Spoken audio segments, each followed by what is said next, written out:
This is Optimal Health Daily, episode 859. Never Have Bad Luck Again by Nia Shanks of niashanks.com, and I'm Dr. Neil.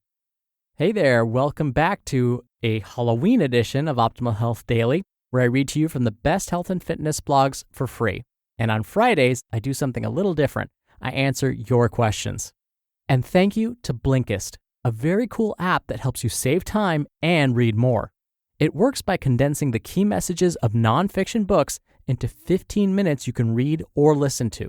All the books you want, and all for one low price. Right now, for a limited time, Blinkist has a special offer just for our audience. Go to Blinkist.com/OHD to try it free for 7 days and save 25% off your new subscription. That's Blinkist, spelled Blinkist. Blinkist.com/OHD to start your free 7-day trial. And you'll also save 25% off, but only when you sign up at Blinkist.com/OHD. Now, I don't know about you, but when I think of Friday the 13th and the superstitions regarding bad luck, I just can't help but think of like Halloween too. And so we thought today's topic is kind of nice for Halloween, but we're going to turn bad luck on its head. And so with that, I wish you a very happy Halloween as we get right to today's post and start optimizing your life. Never Have Bad Luck Again by Nia Shanks of niashanks.com. We interrupt your regularly scheduled article filled with practical strength training and nutrition information to help you build a healthier body without resorting to miserable dieting tactics or grueling workouts to bring you this important message about bad luck, soggy hiking boots, and a bit of optometry. Imagine for a moment, you and I are going on a hike together on a midsummer afternoon. We choose a trail that cuts through a thick forest. As we begin, I comment on the remnants of trash littering the entrance of the trail. Stupid people who are too lazy to throw away their garbage, I grumble. Minutes later, I point out the poison ivy that edges the trail, and then the venomous snake sunbathing a few yards past that and say, "Ugh, I hate snakes and poison ivy. Those could ruin this day quickly." An hour into the hike, the trail winds through the pine needle-covered forest floor, and I remark on the suffocating humidity, scorching sun, the thorns that tear into my shins, the blister forming on my left heel, and the fatigue setting in.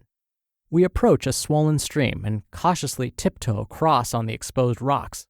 Despite our efforts, we both slip and have a foot submerge into the water. Oh, what else could go wrong? I fuss as I shake the excess water out of my soggy boot. I am apparently miserable. But not you. A smile has been glued to your face since the hike began. When I saw garbage littering the trailhead, you spotted flowers blooming in the sunshine, squeezing between the trees. When I whined about the poison ivy and snake, you filled your lungs with fresh air and watched a hawk soar above the treetops. When I bellyached about the oppressive humidity and heat, you soaked in midsummer's beauty and her bounty. While I complained about getting tired and my blister collection and scrapes, you welcomed the invigorating challenge. When I was cursing my soggy boot, you kept walking and laughed with each squish of your saturated foot. And there we were, two people on the same trail in the same situation. Yet each of us had two remarkably different experiences. It's almost like we hiked two different trails. We've all known someone, maybe we are that someone, who claims to be the recipient of never-ending bad luck. It's like the world singled them out because terrible things always happen to them, so they boldly claim. They get sick, their car breaks down, the air conditioner goes out in the middle of summer on a holiday weekend, their team lost the big game, someone took the last piece of cake at work, they get a nagging injury when they finally start working out. This stuff always happens to me, is their motto. They fancy themselves a bad luck magnet. Break the bad luck streak. Regardless of the choices we face or the events that happen throughout the day, we have two lenses we can choose to view them from. In one hand is the lens that distorts events as being bad luck or unfortunate. In the other hand is the lens that hones in on what has happened, what is, free from distortion or distraction, and gives us the power to glimpse and choose to see beauty or good, or at the very least, reality, without any messy extrapolation.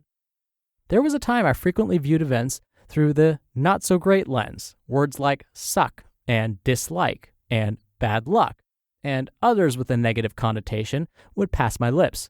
Then I got a little older, a smidge wiser, and I realized I could choose which lens to look through. With awareness and practice, I stopped picking up the bad luck lens and began choosing to see the good things. A funny thing happens when we choose to look for the good, the beautiful things. We can see them everywhere, even in unexpected circumstances. Likewise, if we typically laser in on the bad or unfortunate things, we can avert our gaze and look elsewhere. More simply, erase the bad luck or unfortunate labels we assign to them. Bad luck and fitness. My website is dedicated to providing health and fitness information that doesn't suck. You may think this article is a departure from that goal, but you'd be wrong. The same mentality I just discussed, choosing which lens to view events, can and should be applied to health and fitness. Do you have a bad workout, or was showing up and getting it done a victory? Did you fail when you ate pizza and ice cream and blew past your allotted caloric intake for the day? Or did you have a great time socializing and enjoying your favorite foods, knowing you'll get back on track with the next meal? Do you have a nagging ache or injury that's preventing you from working out the way you're accustomed to? Or is this an opportunity to focus on what you can do and improve in exercises or areas you otherwise wouldn't?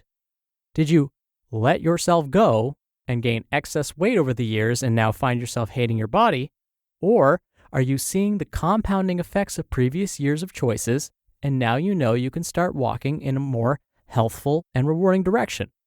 Do you typically exercise to punish yourself for overeating or having fat on your body? Or will you choose to exercise to make yourself stronger and healthier and a better version of yourself? No matter what situation you face today, tomorrow, the day after, you will have the choice of viewing the situation from one of two lenses. Which one will you hold in front of your eyes? What will you choose to see? You just listened to the post titled, Never Have Bad Luck Again, by Nia Shanks of niashanks.com. And I'd like to thank Blinkist once again, an app which summarizes the main points of a book and saves you time. It works on your phone, tablet, or web browser. A great one is The Power of Habit by Charles Duhigg. It'll help you form good habits like exercising regularly, or kick bad ones like eating junk food. With Blinkist, you get unlimited access to read or listen to a massive library of condensed nonfiction books. All the books you want, and all for one low price. Right now, for a limited time, Blinkist has a special offer just for our audience. Go to Blinkist.com/OHD to try it free for 7 days and save 25% off your new subscription. That's Blinkist, spelled Blinkist. Blinkist.com/OHD to start your free 7-day trial. And you'll also save 25% off, but only when you sign up at Blinkist.com/OHD. Dr. Neal here for my commentary. It was hard for me not to chuckle as I was reading this to you.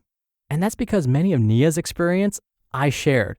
For the longest time, I was super negative.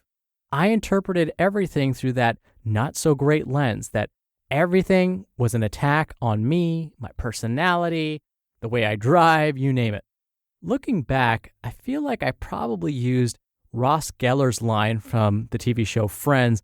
This is where he had been divorced for the second time because he said the wrong name at the wedding, lost his apartment, and he went, "Could anything else go wrong in my life?" I felt like I probably said that a lot to any little thing that happened to me. But just as Nia said, and this is where I almost laughed, was I got a little older and hopefully a little bit wiser and started using a different lens. Now, don't get me wrong, it took time. It wasn't easy to do. In fact, I think I keep that metaphorical lens somewhere in my pocket because once in a while, I do end up using it, but just not as often as I used to. And when we think about the research that's being done on happiness, what we're finding is we can retrain our brains. Now, it does take time, but we can retrain our brains to focus on those little good things that happen. And if we keep doing that over time, it kind of builds that muscle in our brains that looks for the good in everything instead of the not so good. And if you're interested in looking up research on this topic, check out Dr. Sean Acor's publications He's one of the leading researchers at Harvard on this idea of happiness and retraining the brain. And speaking of happiness, I hope you have a very safe and happy Halloween. Thank you, as always, for listening and subscribing. I'll see you back here tomorrow in November, I can't believe it, for the Friday Q&A, and where your optimal life awaits.